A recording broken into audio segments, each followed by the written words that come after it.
আমরা ছোট্ট একটি মেসেজ ফরওয়ার্ড করার মাধ্যমেই ঈদের শুভেচ্ছা বিনিময় শেষ করছি। তো এই ছোট্ট বিষয়ের মধ্যে যেন আমরা আবদ্ধ না থাকি, ঈদের যে প্রধান উদ্দেশ্য সবাইকে একত্রে নিয়ে আমরা একটি ভালোবাসাময় সৌহার্দ্যপূর্ণ একটি বাংলাদেশ যেন আমরা গড়ে তুলতে পারি, সেই উদ্দেশ্য নিয়ে আমরা এই ঈদ কার্ডের আয়োজনটি শুরু করেছি।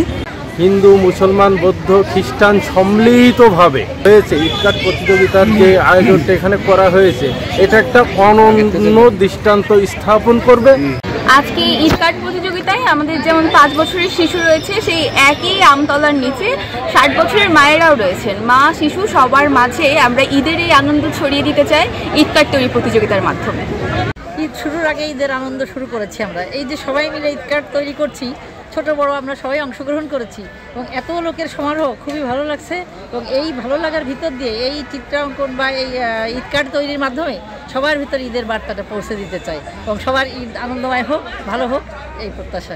ছোটবেলায় রমজানের শুরু থেকেই আমরা ব্যস্ত হয়ে পড়তাম চমৎকার ঈদ কার্ড তৈরি করে সংগ্রহ করে প্রিয়জনদেরকে দেওয়া, এবং সারাটি রমজান ভরে এটি ছিল আমাদের আনন্দের, উৎসাহের, উদ্দীপনার বিপুল একটা অংশ। তখন আমরা এই ঈদ কার্ড তৈরি করতাম, রং পাবো কোথায়? রং তো নাই। তখন পুঁই শাকের যে পাকা ফল, ওই দিয়ে রং ব্যবহার করতাম। তারপরে যে তেলাকচু একটা গাছ আছে, তাই পাতা রস করে আমরা রং করে লিখতাম।